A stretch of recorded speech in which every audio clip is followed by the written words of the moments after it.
Live from WOWT, First Alert 6 starts now. All right, the Beaver is coming to Nebraska and bringing its 120 gas pumps with it. Good evening, I'm Brian Master. And I'm Erin Sullivan. First Alert 6's Ron Johnson has more on why this Buc-ee's could benefit Gretna as a whole. One of the country's most popular travel stops wants to be Gretna's next big attraction. This is a great opportunity, not just for the city of Gretna, but for the whole state of Nebraska. Buc-ee's, known for its massive stores and clean bathrooms, is working with the city to open its first Nebraska location. They're looking at the city's Good Life District site, just south of I-80 and east of Highway 31. And that incentive is actually what caught the attention of the Buc-ee's enterprise.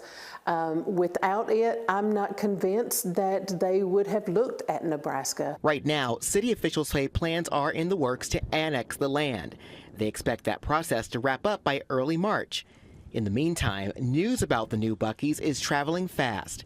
Kathy Keedy has been to other locations and calls them the ultimate one-stop shop. Anytime you can bring that into Gretna and Omaha, Nebraska, I think that's wonderful. While an official opening date has not been announced, in a release, the city's mayor said city officials have had the project since last summer.